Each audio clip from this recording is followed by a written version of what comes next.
Definitely one of the coolest technologies to be introduced with Windows 2008 is Hyper-V.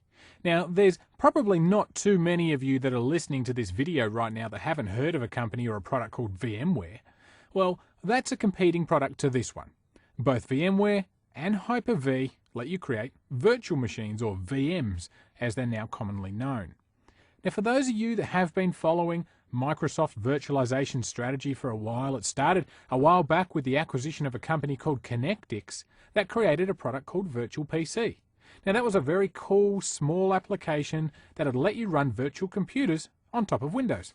Now, recognizing that the product was a good one, Microsoft bought it and then turned that technology into the Microsoft Virtual PC product that we know today and Microsoft Virtual Server. Now, admittedly, these packaging of Microsoft's virtual products wasn't as good as VMware's, but a lot's changed, and today both VMware and Microsoft produce some very cool virtualization technology. So let's quickly talk about a couple of terms, because you're going to want to understand a few things about virtualization before we get further into talking about the subject. Now, when we discuss virtualization, there's two components to this really. We have a host machine and we have a guest. Now, the host machine, this is the physical computer. This is the real hardware, the box that you can walk up to and give it a kick. Now, you can use these two terms interchangeably. You could either call this a host, or you could call it the physical machine. Now, on the other hand, the virtual machine, the machine that we install on the host, is called a guest, or just a virtual machine, or VM. Now, this is a software machine. Everything here regarding the guest exists in software.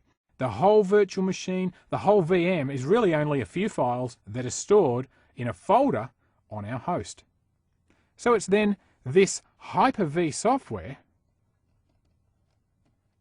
that's installed on the host machine that acts as the translator, if you like, the guy who lets our guest virtual machines use the physical hardware in the host. So it can access the internet through the host network card, or use the CPU from the host to process its data, or store stuff on the host hard drive.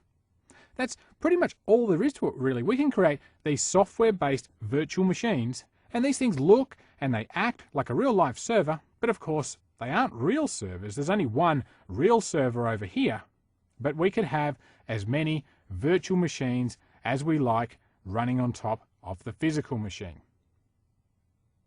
Now, since this virtualization has gotten more popular over the years and CPUs have gotten faster and more efficient, it was always going to go this way, with people trying to cram more operating systems onto a physical machine.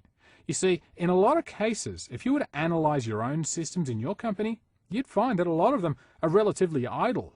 Now, you mightn't agree with that from the outset, because as system administrators, we're always complaining that things are slow or congested, but the truth is, monitor your systems and you'll probably find that the vast majority of them, if you average their performance out, are probably using very little of the system's total resources. In most cases, probably only 5 to 10% of them. That means there's often plenty of CPU, plenty of hard disk and plenty of memory to go around, and it's those systems that really present themselves as good candidates for virtualization. So virtualization is good for many reasons. Firstly, it enables you to consolidate servers. You could turn many regular servers into one physical machine with several virtual ones. That means we'll be using less power, which is better for the environment and better for your back pocket. It means you also only have one physical server that you need to manage, and that means it's cheaper as well. Now, secondly, there's an argument to be made for virtual machines to be more reliable than physical ones. Obviously, a virtual machine needs to be stored on a physical machine, so some might say that that argument's moot, but when you consider things like backing up and restoring physical machines, that's certainly easier to do on a virtual machine because of something called snapshots. Now, at any time, you could take a snapshot of a virtual machine, which is essentially like taking an exact copy of the machine, and you could take that copy and store that copy just in case the original has a problem. Now, you could take a copy of a production machine and use it for your lab. Now, there's so many things you could do with an exact copy of an existing machine. Since it's only software and not a physical machine, you could store this snapshot on another disk along with snapshots of other virtual machines.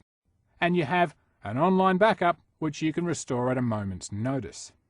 Now, another great feature of these things we call snapshots is that they allow you to roll back changes very quickly.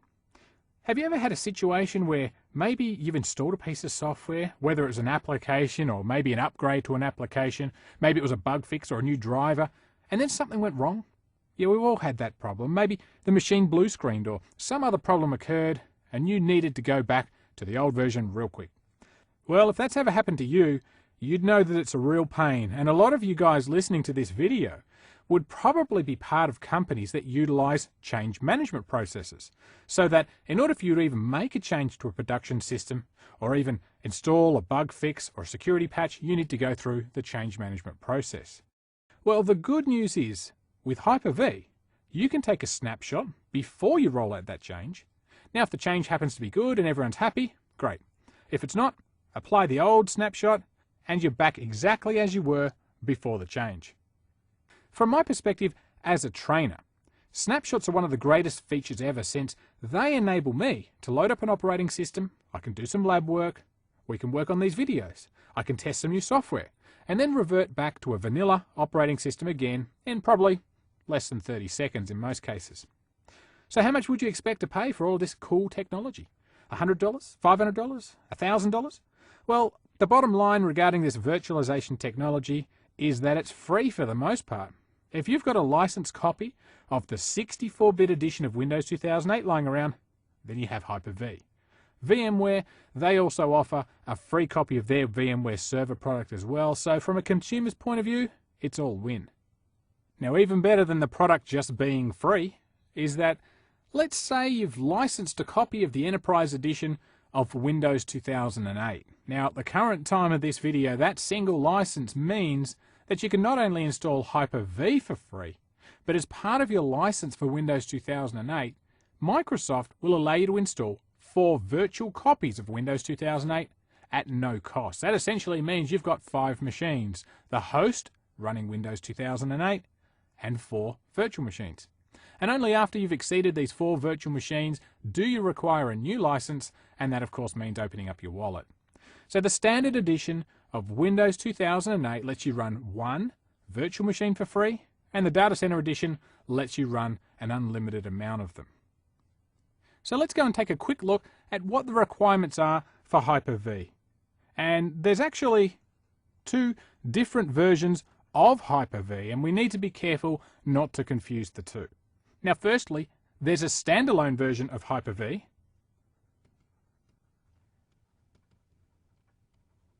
and you'd install that in place of your regular operating system, meaning there's no actual Windows server to install first, you just install Hyper-V, which as part of the installation also installs a very custom version of Windows. Now, this version of Hyper-V, by the way, doesn't ship with any free licenses for virtual machines, so every guest operating system that you decide to install on it is going to need to have its own license. Now, secondly, there's a version of Hyper-V that comes inbuilt with Windows 2008, and to install it, you'll need to install Windows 2008 and add Hyper-V as a role. And we're going to see how to do that later on in another video. Now, this version of Hyper-V itself doesn't actually have any additional requirements over Windows 2008, with one exception. In order for any version of Hyper-V to work, you need to have, first of all, a 64-bit CPU that has virtualization technologies built into it. Now, the downside is that not all CPUs have it, so you want to check with your vendor first. So if you're using an Intel chip, you need an Intel chip which is what they call VT capable, or virtualization technology capable. And you can head off to Intel's website and take a look at those CPUs. But don't think that you have to have an Intel CPU though. Hyper-V also works on AMD processors that support virtualization. So if you're shopping for an AMD solution, you need to look for a processor that supports AMD-V. Now, for these CPUs, you also need to have the hardware data execution prevention enabled, and since Intel and AMD do things slightly different. That means in the BIOS on an Intel machine, you'll need to enable a feature called the Execute Disable bit. And on AMD machines, it's called the No Execute bit. Now, you're also going to need a 64-bit edition of Windows 2008 in addition to that 64-bit CPU, and it must be the Standard, the Enterprise, or the Data Center edition. Now, technically, that's it for running Hyper-V. However, that's just for running Hyper-V by itself. Now, once you start installing virtual machines on top, then it becomes a different story.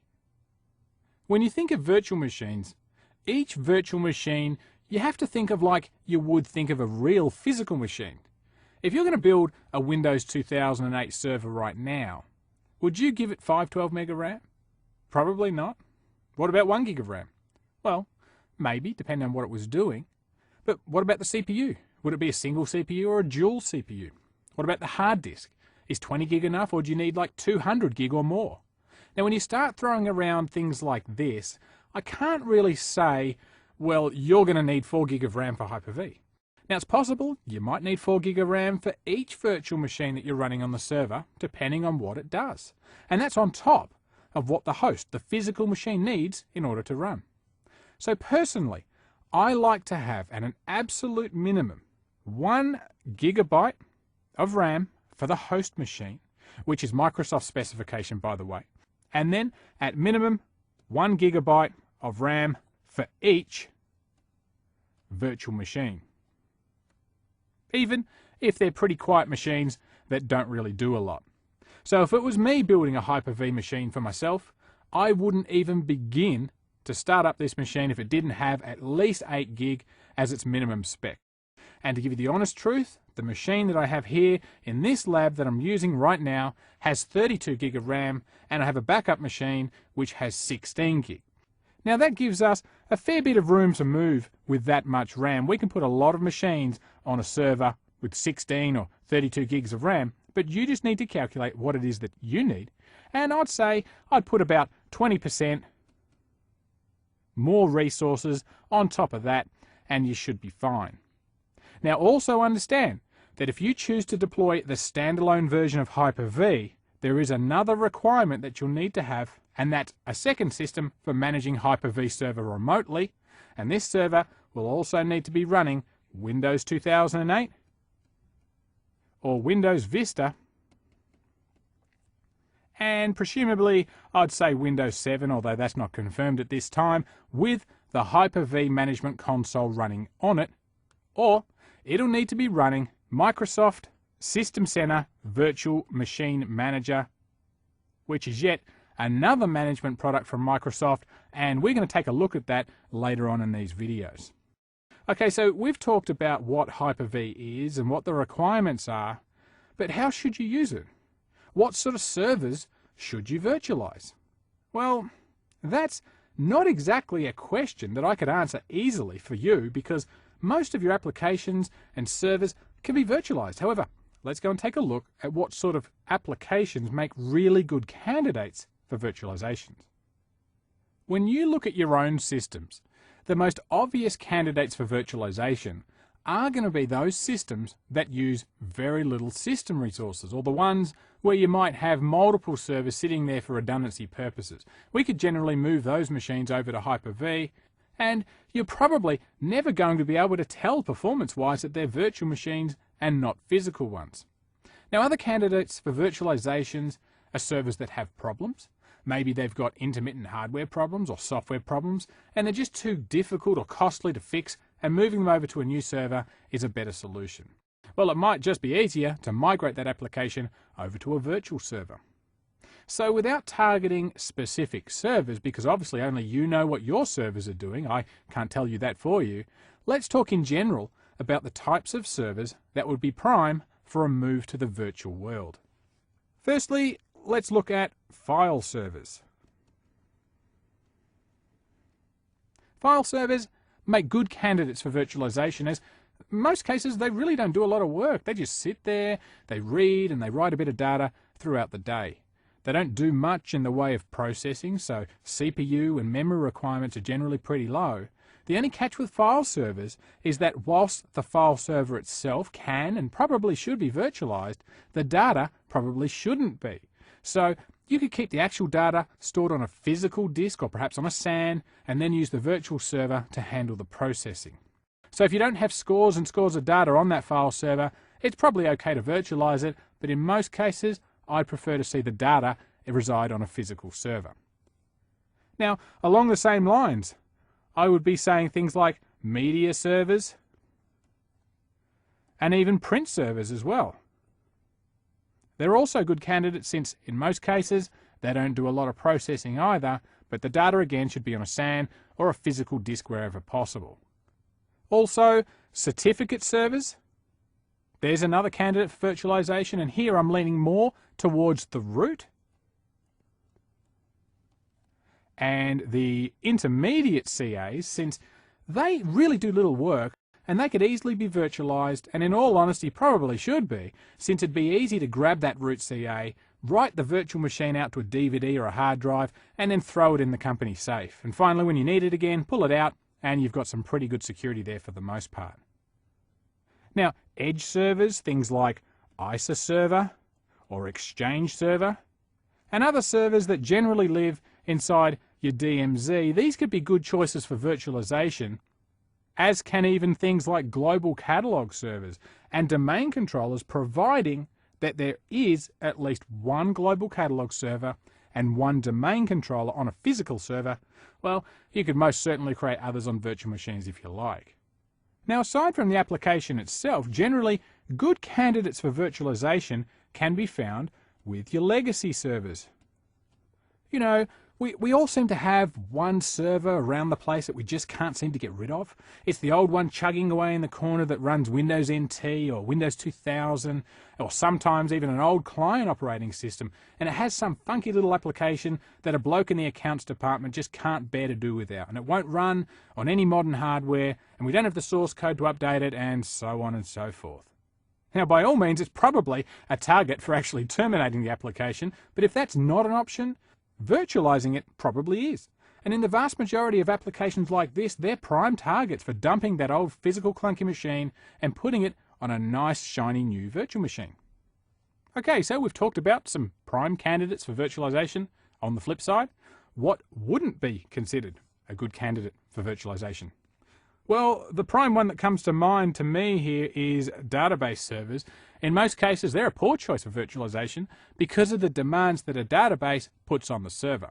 Now, databases can require lots of I/O resources, lots of CPU, lots of memory, and lots of disk space. So, to my mind, that's a no.